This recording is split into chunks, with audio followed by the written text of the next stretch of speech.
back. I think Ant IPO might go ahead. Alibaba is also back to the Chinese New Year Gala, which is, some of you might know, the Chinese equivalent of the Super Bowl. So what could be we anticipating? Would that be a brief spring for the Chinese private entrepreneurs? So one key question I would actually put to this wonderful panel, as I put to my own econ team at CCA, is that without the fundamental change of the ideological and the political directions in China, and with the heightened US-China competition and the geopolitical situation, what are the economic indicators we should be looking for without being dogmatic about the change that couldn't happen? So next panel, moderated by G.A. Donovan, our fellow of Chinese Society and Political Economy, will help us shed some light on this. Over to you, Jay. Thank you very much and welcome. Yeah, thank you very much and welcome.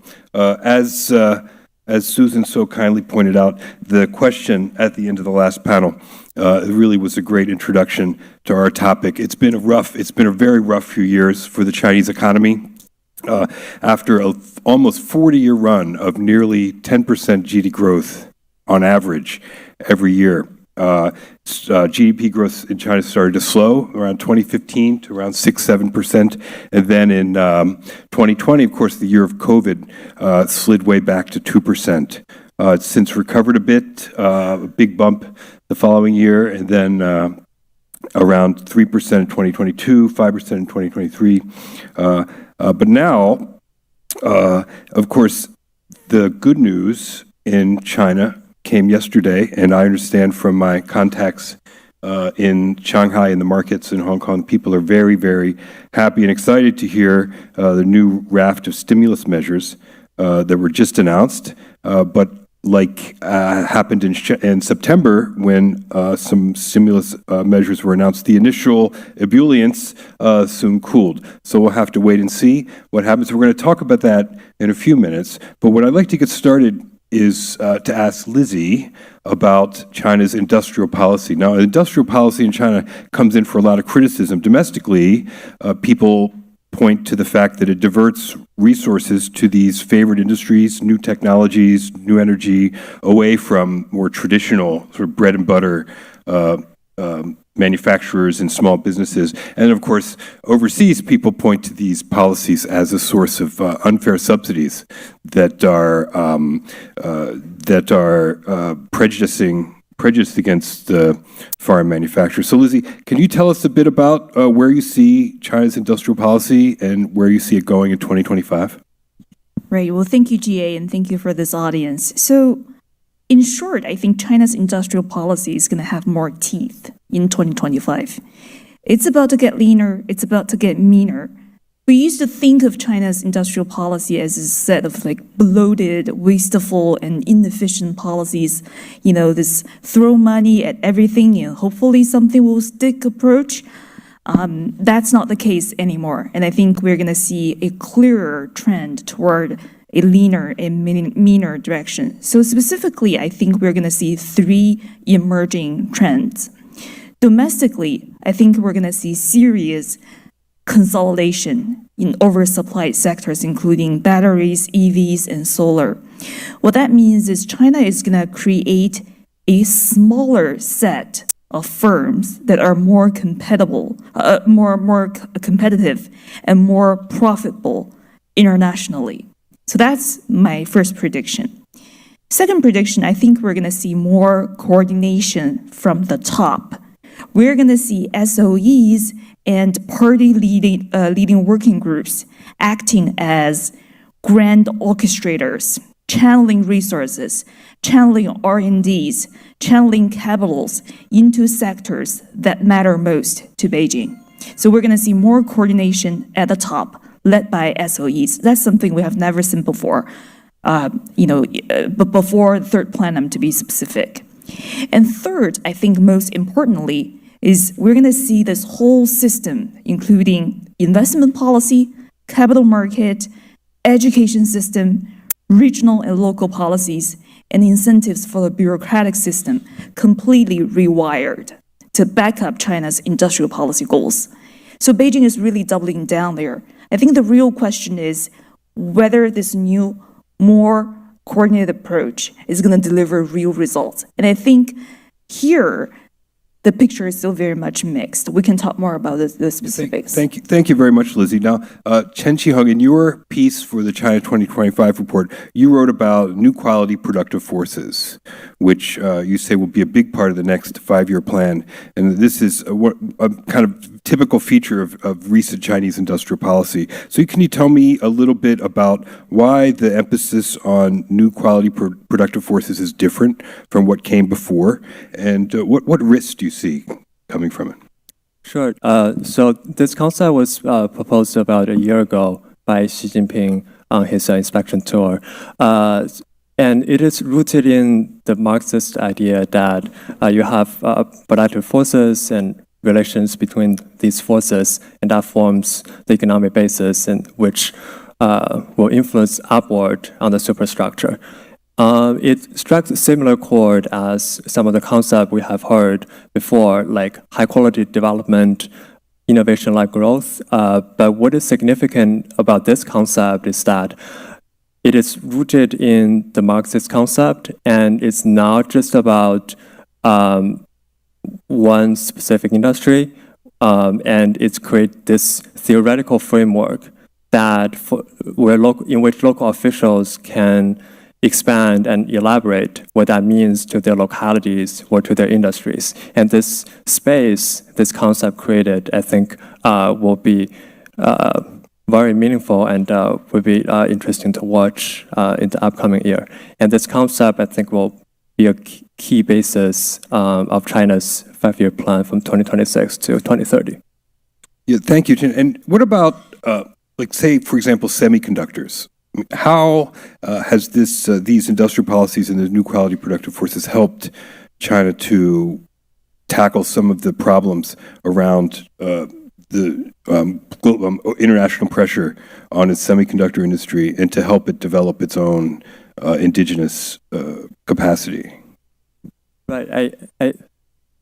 So it's about this ideas that thinking through creating productive forces, and you can create the clusters of different suppliers on the supply chain, upstream and downstream, and the linkages between them.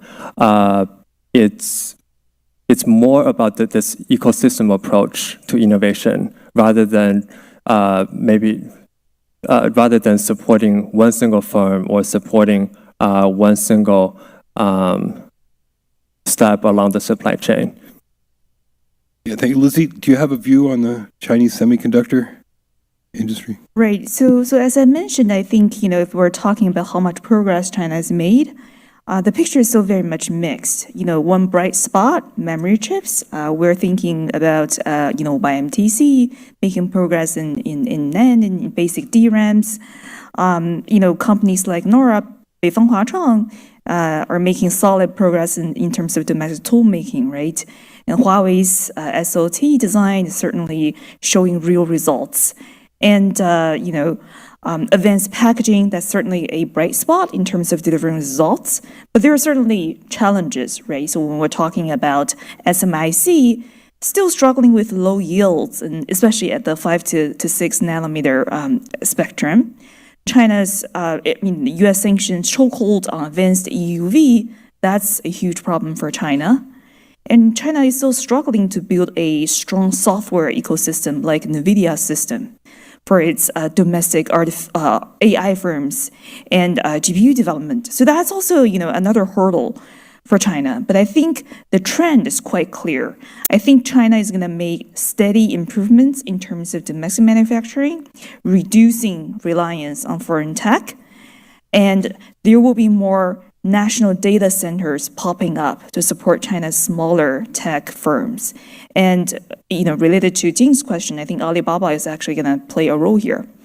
But we can talk about that later. And China is still, still lagging behind the United States in terms of cutting edge, but China has dominance in terms of supply chain integration. China has dominance in certain chokeholds along the critical mineral line. And I think, basically we have this mixed picture, and how that picture is going to evolve is going to define the contour of U.S.-China competition for the years to come. Yeah, Michael, you were a Treasury official in Beijing, and you've heard about the stimulus, new fiscal and monetary stimulus that was announced yesterday. I wonder if you could give us your take. Was this kind of preemptive action in anticipation of what the new Trump administration might do? I think that the so-called policy pivot in late September, in retrospect, and I was in Beijing that week, I do think was a preemptive measure. I think what the Chinese authorities were seeking to do was sort of avoid a double confidence shock. The domestic economy is very weak. China's leadership, somewhat surprising to me, was actually very worried about the signal that the capital markets were sending to the rest of the economy. Not just low prices, but just basically a very just dead stock market. And so I think that domestic weakness, and then the prospect of Trump winning the U.S. election, I think would have potentially been running the risk of a spiral of confidence. And so I think in retrospect, it was something of a shrewd move to get ahead of that. In terms of what we've seen this week, and we've seen the Politburo statement, we haven't seen the Central Economic Work Conference that will come later this week. I think it is going to send a message of further support for the economy, but I think we're still in something of a holding pattern until the March National People's Congress, because I think Beijing will use the time in between to really assess the risks coming from Trump across a variety of policy fronts. So the signals are important, but at the same time, I think we should take general statements of economic support with something of a grain of salt, because it is an effort to reinforce domestic confidence, but we'll have to see really what comes in March. Yeah, thanks, Michael. And how much has Beijing been concerned about the U.S. export controls, and how have they adapted in response to them?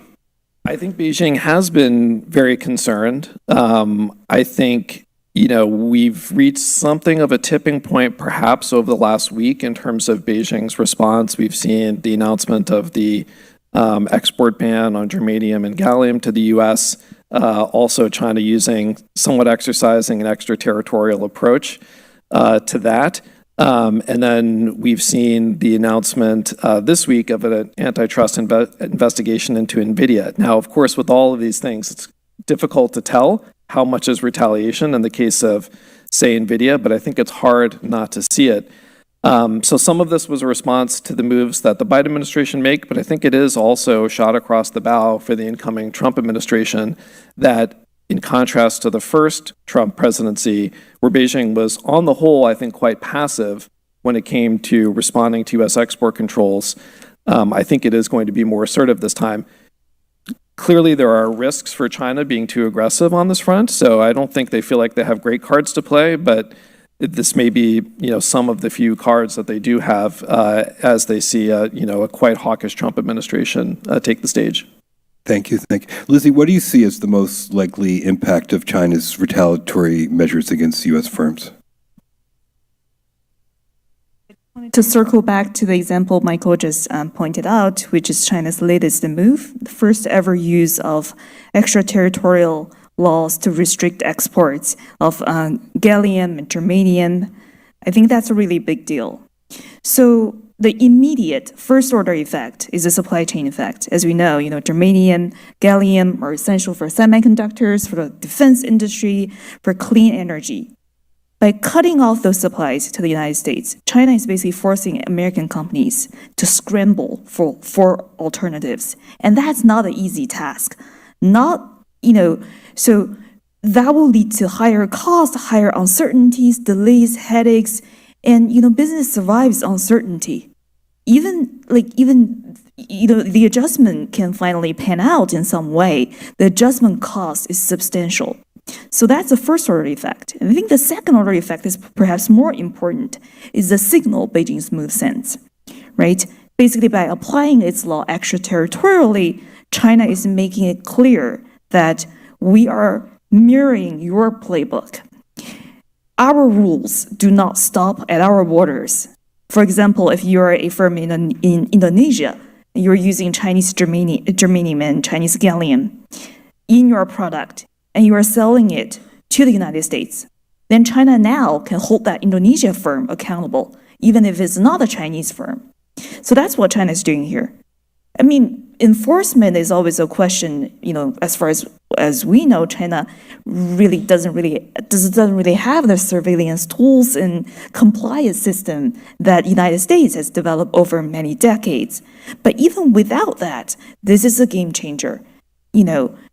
Just the uncertainty, the risk, the danger it creates for business is a threat.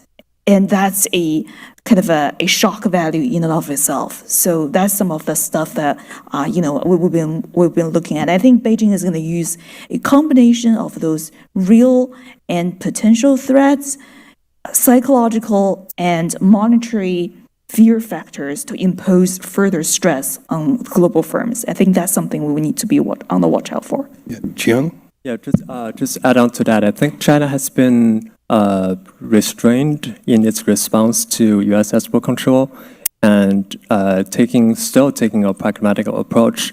I would first point it out that China actually learned how to do export control from U.S. export control.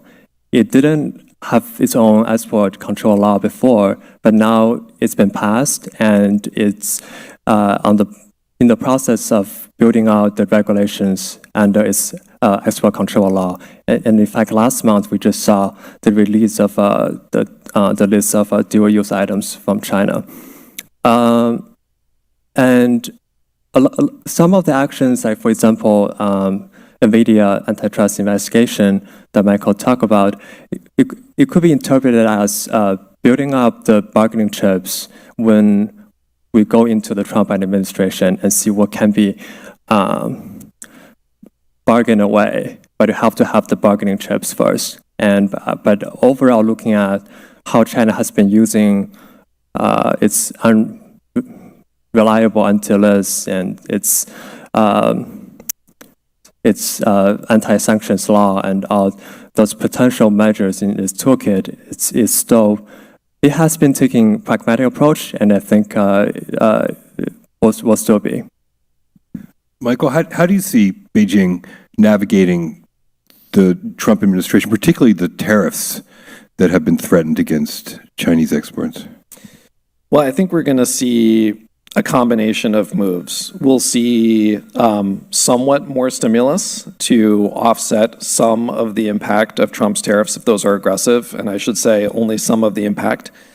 I think we'll see a willingness to accept a lower rate of growth because there's a reluctance to do a full amount of stimulus that would fully offset the impact of tariffs. I think we'll see at least some limited currency depreciation to offset the impact of tariffs. But only some, because I think Beijing has a difficult balancing act when it comes to the currency. I think we'll see some retaliation against the U.S. using some of the tools that we saw the first time around and some new tools, as we've just been discussing.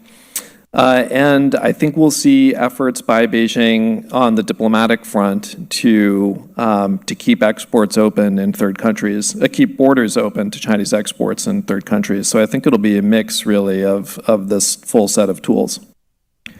Lizzie, do you see that Beijing has any chips in this game?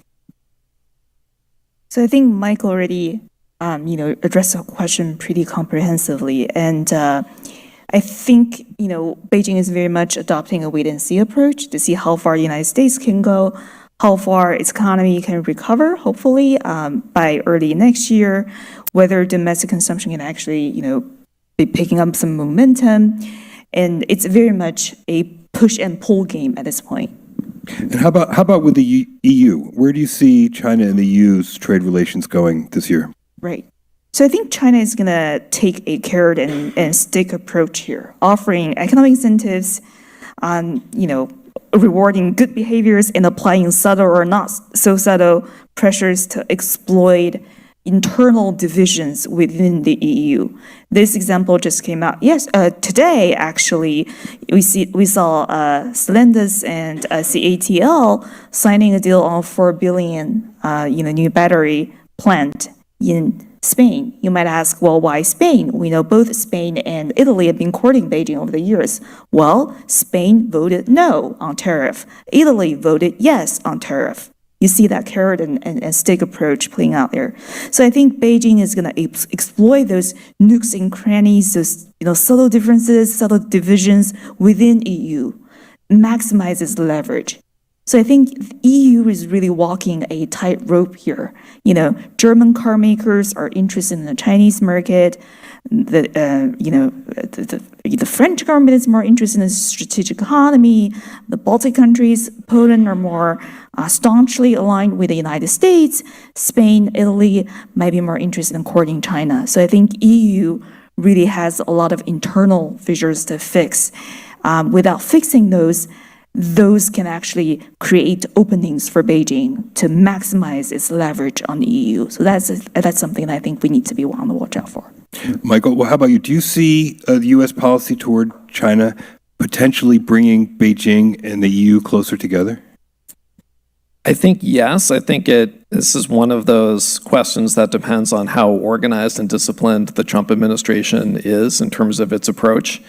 If it's an approach that we're imposing tariffs or other punitive measures on EU trade partners and China, that naturally will bring them closer together than a scenario in which the Trump administration is really focused on aligning support behind a sort of something of a united front on China.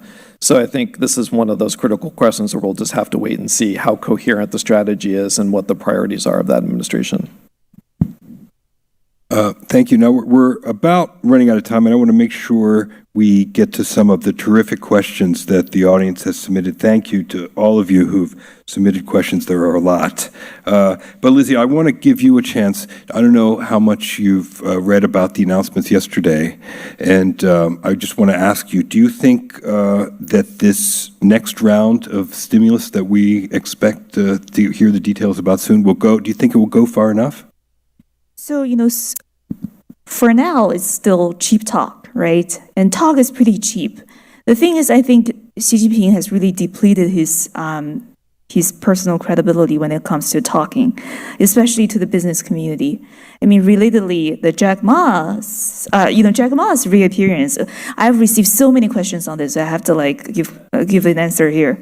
So, what's Jack Ma's reappearance really about? Is it proof of life? Right?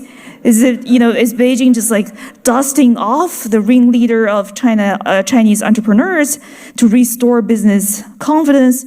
Well, I mean, the proof of life part, I think, yes, we see Jack Ma is alive and kicking. We can all sleep well knowing that, knowing that. That's that.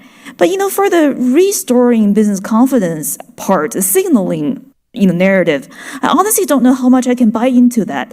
The thing is, Xi Jinping's credibility with the Chinese business and investment community is shot. I mean, years of flip-flopping on key policies, heavy-handed regulatory crackdowns, regulatory whiplash. The business community is completely battered, bruised. Xi Jinping has a crying wolf problem here. And I think Beijing knows by parading Jack Ma around, it's just not nearly enough to fix that. So what's that really about? I don't know if we have time to go too deep into that, but I think it's related to end IPO's likely revival, but it's not just about signaling. And I just wanted to give you a quick answer of why I think that's indeed important. It has real economic footing here. First, China has been struggling for years to establish Shanghai as a tech IPO hub. Now it's still aspirational. There's no great tech firm if you look at the listings on Shanghai. If Jack Ma, if Ant Group, other China's most innovative firms actually list in Shanghai, that could potentially jumpstart or kickstart or restart the process to establish Shanghai as a tech IPO hub. So I think that's important. Second, China's capital market has a host of problems. The most primary problem, or the most important problem, is there are no good firms listed. If you look at the listed firms, they're like a graveyard of legacy firms you have never heard of. Some SOEs, you don't know if they're actually earning money or not, and multi-liquor companies. Those are basically the firms that are listed. So China has no shortage of innovative firms. Well, they are listed in New York, right? So that's a huge problem for China. If Jack Ma, or if Ant Group as a magnet can actually attract some of the most innovative tech firms back to China, that could actually be important for China's capital market. By the way, that also has domestic consumption implications. Chinese retail investors struggle for years to find a place to put their money and wealth in. Previously, it was property markets. Property has 10 plus return every year, not its capital market. If a prosperous capital market can be the substitute for property market, then Chinese household can actually see some growth here. So you see the importance of actually reviving its capital market. That's that. And finally, there's a Trump factor. There's the external factor, right? The United States is definitely tightening the screw on Chinese firms who want to list in New York on Wall Street. So the timing is also right. So I think those are the real rationales behind that, that potential move. But again, I'm just guessing here. I have no idea if those conjectures are actually correct or not. But Jack Ma is alive, unlike some of the rumors you've heard. Thank you. Thank you very much, Lizzie. Now, we have some time for some audience questions. I want to start with this one. We've talked forever about a transition to a consumption-led economy, but it's not materialized. Why do you think Xi or Chinese policymakers are reluctant to shift to consumption-led growth? Michael, you have a view? I mean, this is the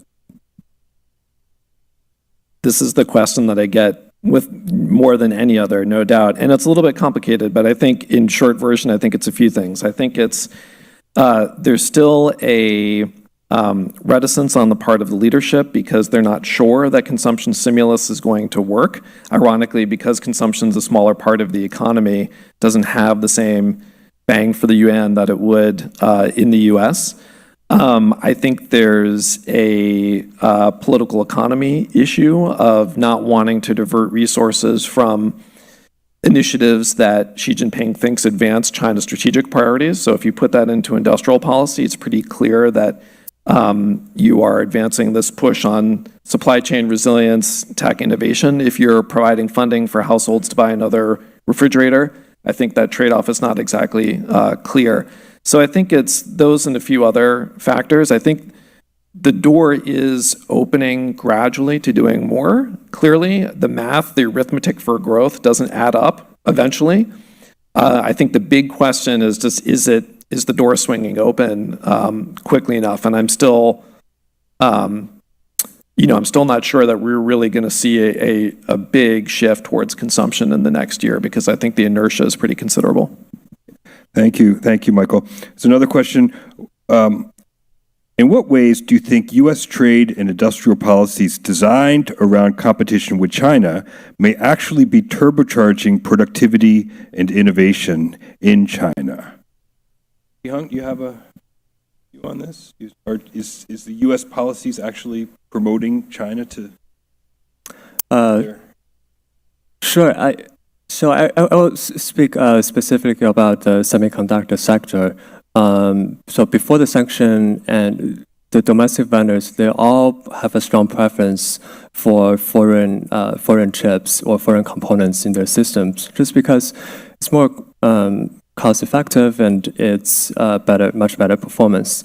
But now, with their lack of ability to have free access, they're forced to resort to domestic suppliers, even if this means that cutting into their margin, because domestically produced chips may not be produced on the most profitable production method, but you have to use it. And so we're seeing this trend of turning inward, and I think the leadership is hoping that this demand throughout this supply chain can create the momentum for the firms along the supply chain to innovate out of U.S. export controls. We'll see that play out in the next few years. We're very early in this process, and it's not going to be a linear process because there are multiple different technological paths to either catching up the U.S. or leapfrogging the U.S., and we're just in a very early stage to see that playing out. Thank you, Chi-Hung. Is another question, as China's population aging issue becomes increasingly severe, is investing in industries related to elderly care and services for the aging population a promising prospect? Anybody care to take that? Well, this is one of the key projects we have planned for our pillar for 2025. So come back next year for our China 2026 report. We'll tell you whether that industry has actually seen success in that. But definitely, there's a lot of momentum. There's a lot of talks and excitement around that. Also, a lot of U.S.-China collaboration in terms of healthcare delivery. Also, pension fund reform, which is huge for Beijing, but we don't really have the time to get to today. Yeah, in fact, someone asked us if we could each give our best China investment idea for 2025. But I'm sorry, you're going to have to call your broker. Okay, any final thoughts? Michael, what I was thinking was China has announced its target for GDP growth for 2024 as 5%. Do you think they're going to make it? Is it going to be exactly 5%? Or is it going to be a little less or a little more? There's two questions here. There's where is the economy going to be, and then where is the official statistic going to come out? I think my guess is it'll probably be below 5%. I think 4.8% seems about right, and that is within the range of around 5%. For next year, I think it will be a slower rate of growth, clearly. If the stimulus that has been signaled this week really does come to pass, then it will be only a modest slowdown.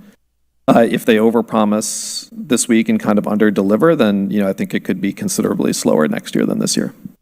Lizzie? Right. So the answer to that question is actually in 人民日报第5版. So the fifth page of 人民日报, the title of the article is 经济增速怎么看当前中国经济问答? How do we view China's GDP growth? And the article states, well, specific GDP number is not important. Times have changed. Whether it's 5%, a little more or less, does not matter as long as we give it our all. So I'm going to make a bold prediction. The bold prediction is this might be the last year we are seriously debating China's official GDP target. And the 人民日报 article actually cited Xi Jinping critique GDP speed worship, calling for a shift in how we actually need to prioritize quality over quantity for GDP growth. So if China wanted to achieve 5%, it's not a huge challenge for them. Just ask all SOEs to dig up holes and fill up holes for the remaining of the year, then the target's achieved. But clearly that's not Xi Jinping's priority at this point, which I think is not necessarily a good thing. If China is willing to relent on that number, that might actually open up more space to actually implement meaningful reform for the years to come. So not necessarily a bad thing for China, but I think, that fixation on that number is going to relent starting this year or next year. Thank you. Chi-Hung, do you have a number? If I have to take a guess, I would put it at 5%, but I would look out more for the quality of growth and not just the numbers. The numbers are easy to achieve.